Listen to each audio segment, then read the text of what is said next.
Filiplastele 4. peatükist ja võtame 6. salmist. Ja siin ütleb, ärge muretsege ühtegi, vaid laske kõiges oma palumised palve ja arumisega ühes tänuga saada Jumalale teatavaks. Ja Jumala rahu, mis on üle kõigest mõistusest, hoiab teie südamed ja mõtted Kristuses Jeesuses. Halleluuja! Ma räägin täna natukene Jumala sõnast ja natukene panen sinna juurde meditsiinilisi termineid, nii et kui sa oled täna natukene meditsiini kokku puutunud, ma tean, et Grete on, siis kui ma midagi valesti ütlen, siis pärast ei ütle, et kuule, et see tegite hoopis teistmoodi. Aga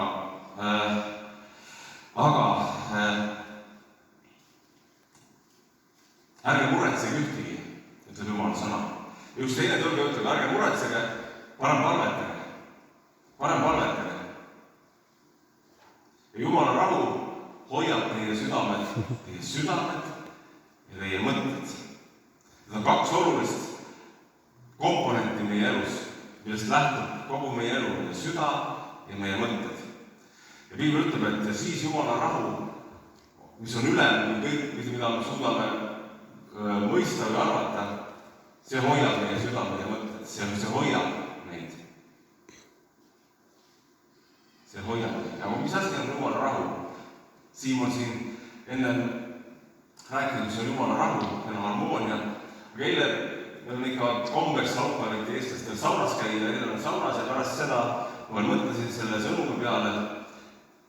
Ja korraga üks, ma ei tea, kas see on Jumal või see mingi muu, aga igal juhul me teame, et Jumal mitte ainult ei armasta meid, vaid Piibel ütleb, et Jumal ise ongi armastus. Ja laulud 23 ütleb, et headus ja helgus järgivad teid kõik sinu elupäeval. Ja mitmed on öelnud ka, et need ei ole mitte Jumala iseloomu omadused, vaid need on 2 inglit, kes järgivad. Ja rahu ei ole mitte üks sükene nagu vati sees või kuidagi väga sükene, sa tunned sükest rahulikku meeleolu, kõik on nagu sükene hea tuju. Et see on üks Jumala saadik, kes tuleb su ellu, kus hakkad paletama. Jumala rahu tuleb, ütleb, et see on otsega üks valvur, mis valvab teie südameid. Jumala rahu on üks Jumala poolt läbitatud ingel sinu elus, kes valvab sind.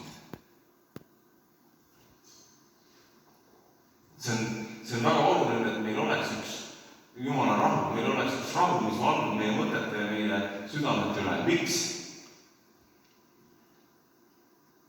Miks see on oluline? Miks see on nii oluline, et me kuu aega peame sellest rääkima? Piibel ütleb, nendest mõtetest ja nendest südamest sellest sõltub meie elu. Sõltub see, kuidas sa käitud, sõltub see, mis on sinu tulevik. Ja mitte sinu, vaid nende, kes on sinu ümber. Põlvedest põlve. Vanas Testament ütleb, et 7. põlvene Jumal õnnistab. Et mitte ainult sinu elu, vaid ka sinu lähedast elu sõltub sellest. Ja ma natukene nüüd toon sisse seda meditsiini termineid. Me usume, et Jumal on inimese loonud. Mitte, et on käis üks suur pauk ja siis need amööbid seal kuskil arenesid ja lõpuks nad olid kalad ja siis olid linnud ja siis olid loomad ja siis olid inimesed. Me usume, et Jumal lõi inimese. Ja mõtle, kui targalt või kui peenhäälestatult on inimene loodud. Oled sa mõelnud seda, et meie kehal on temperatuur 36–37, see on 1 kraad. Ja kui see on natuke alla seda või natuke üle seda, juba on meie ihu tunneb ennast kehvasti. Ainult 1 kraad. Ja vaata meie väljas, meie ümber, meie temperatuurid kõiguvad seal Eestis -30 + 30, 60 kraadi. Ja me oleme arenenud sellega, meie keha suudab selle kõik niimoodi ära balansseerida. Nii et meie temperatuur, meie ihus kõigub seal kuskil 1 kraad. See on hämmastav, kuidas on meil peenhäälestatud. Ja teine asi, mis Jumal on sinu ja minu sisse pannud, mida arstid nimetavad ja meditsiin nimetab immuunsuseks. Seda räägitakse praegu hästi palju immuunsuseks. Mis asi on see immuunsus? pannud sinu kehasse ühed võitlejad. Ja kui mingisugune haigus või mingisugune pisik või viirus sinu ilusse tuleb, siis kohe hakkavad võitlema sellega, tulevad karjaga sellele kallale ja teevad tal 1-0. Ja kui tuleb mingi uus viirus, mida sinu keha ei ole tundnud, siis nad õpivad selle selgeks, mis asi see on. Võib-olla nad natuke haige tunned ennast kehvasti, aga nad siis, ma ei tea, kui võtavad siis pantvangid ja siis õpivad nende teadkega. Arstid on sellele pandud nimeks antikehad, on ju. Nad lihtsalt võtavad need viirused sul vangi ja uurivad neid ja niimoodi see toimub. Ja järgmine kord, kui haigus tuleb, siis meie immuunsus on juba targem. Ja ta suudab absoluutselt kõikide viirustega toime tulla, kui meie immuunsüsteem või meie see sõjalõgi meie sees on tugev korras. Kui ta ei ole korras, siis haigused saavad meid kätte ja mulle nii meeldib, ma käisin üks päev Vaida juures ja Vaida ütles, et tal oli ka see koroona, aga ta enne seda sõi hästi palju vitamiine. Ehk siis ta toitis oma neid sõdureid ja nad olid hästi toidetud ja ta põdes seda läbi väga kergelt. Sest need immuunsus, need sõdurid olid tugevad ta sees. Ja meie immuunsüsteem ja need sõdurid, kes Jumal on sisse pannud, need saavad absoluutselt kõikide haigustega hakkama, kui nad on ise toidetud või terved. Aga on midagi, mille vastu meie immuunsüsteem ei saa. Ja kes pakub, mis asi see on? Tõstke käsi või ütelge, jah? Murtus. Jah, see on juba nagu vili. Aga midagi on, mille vastu meie immuunsüsteem on täiesti jõuetu. Hirm on ka juba see sümptom. Mida? Ei kuule? Võtame see eest ära, ei kuule. Mõtted. Patt. Patt on ka, jah. Aga patt tekib millegi tagajärjel. Ma tulen selle juurde, armastus on see, mis hoiab seda.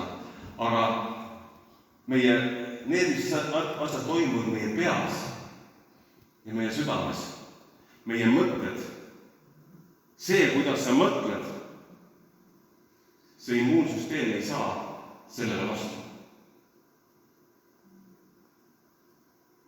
Ja hirm, ärevus, masendus, depressioon, negatiivsus, kõik see, mis tuleb meie ellu läbi meie mõtlemise.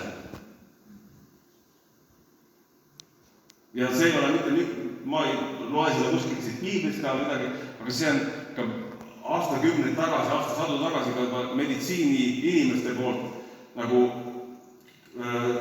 testitud või uuritud. Et kui su elus on hirm, siis mitte midagi haigused saavad sulle lihtsalt sisse sõita ja kõik sinu need batsillid ja viirused on tõestatud seda, et inimene, kes on usklik, piibel räägib ka, aga see on tõestatud, kui inimene usub väga oma tervises, usub, et ta on võitmatu ja ta on joonud mingit jooki, mis on mürgile ja ei ole mitte midagi toimunud elus. Inimene on lihtsalt, tal on lihtsalt nii tugev usk oma tervisesse. Ja inimene, kes ei ole üldse haige, aga arst ütleb talle, et sul on midagi teha, sul on kuu aega veel jäänud. Ja ta muretseb ennast nii haigeks, et ta sureb. Mitte sellepärast, et tal oleks see haigus, et sellepärast, et ta hakkas produtseerima neid hirm tuli läbi mõtete. Ja siis sa oled vastu võetud igasugustele asjadele, mis väljastpoolt tuleb. Nii et kui piibel ütleb ka, et ärge muretsege, vaid palvetage ja ütleb, et siis Jumala rahu hoiab teie südamed ja mõtted Jeesuses Kristuses. Su mõtted ja sinu kogu see elu on fokusseeritud millegi peale, mis hoiab seda immuunsüsteemi, hoiab neid sõdureid tugevatena. Siim on sõjaväega, ta teab, et on oluline, et sõjavägi oleks toidetud, on ju. Et nad oleksid võitlusvalmid, et see oleks üks positiivne niisugune patriotism, et me lähme ja teeme, me võidame selle ära, vaenlase.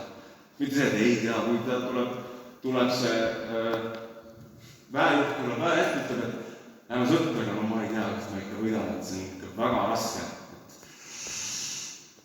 Mis arvad, mis sõdurid teevad? Ega nad ei võitle täie rinnaga, on ju. Nad ka kuidagi moodi vaatavad, et nad kuidagi ellu jääks. Aga kui sa lähed sõjaväelt, ütled, et me võidame selle, me saame hakkama. See ei ole mitte midagi, meil on natukene vaja pingutada ja me saame hakkama. Ja mis sõjavägi teeb? Ta on võidukas. Ta on täis jõudu, ta ükskõik mis juhtub. Me lähme edasi, me teeme selle. Need on sinu mõtted, need mõtted, mis sul siin on, aga südame mõtted. Ja palju hullem igasugustest viirustest, mis meie imu võivad nagu rünnata, on vaimsed viirused. Need, mis juhivad neid kõrvale Jumala asjadest. Ja kui need meie ellu tulevad, siis meie immuunsüsteem ei saa midagi teha. Nii et hoiame ja palume Jumalat, et Jumal võiks meie sõjaväega hoida tugevana. Ja paluda, et see Jumala rahu võiks meie südamesse tulla, et võiks mitte tulla, vaid olla siin. Üks Eesti üks laul, väga hästi, väga sõnad, mis eile kui meelt on see, et minu südamesse elad kenas päiksepoolses toas ja see lõpus oli, et seda keelata ei saa, sest minu südamesse sisse oled kirjutatud saa. Kirjuta Jumala sõna, Jumala rahu oma südamesse sisse. Las ta elab siin, las ta olla seaduslik,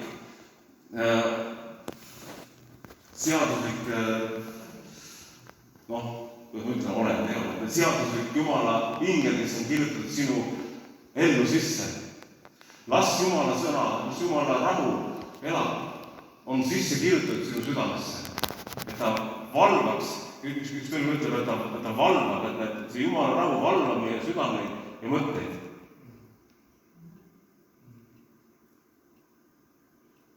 Kui sa lased mure või depressiooni või hirmu oma mõtetesse, siis isegi Jumal ei saa sind aidata. Jumal on andnud sulle sõjaväe, aga Jumal on andnud võtmed, et sa hoiad selle sõjaväe tugevana sinu ja minu kätte. Kui tulevad olukorrad, mis püüavad, mis tekitada hirmu, siis Piibel ütleb, et ärge muretsege, vaid parem palvetage. Jumal, ma tänan. See olukord ei ole mitte surmaks, vaid selleks, et me võiksime tugevaks saada. Jumal, ma tänan, et see haigus, mis tuli, see on lihtsalt, see lihtsalt tuleb ja katsub, aga sina oled andnud mulle immuunsuse, sa oled andnud mulle oma rahu ja see võidab ära selle. See võidab ära selle. Lihtsalt ütle seda välja, kui tulevad mingid olukorrad. Ära lase hirmu ja ärevust ja depressiooni oma mõtetesse, sest see halvab sinu immuunsussüsteemi. 70-ndatel tehti, ma lõpetan, 70-ndatel tehti üks katse südamehaigete inimestega, meestega.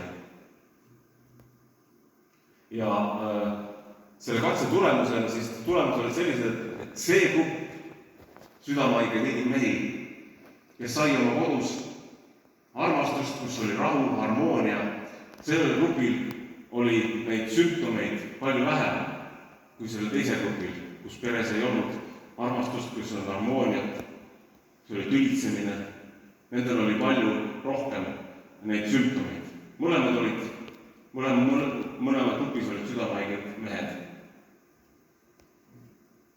Nii et oluline on, et sa hoiad oma südant, hoiad oma olu neid, et sa ei lähe nagu hirmuga kaasa.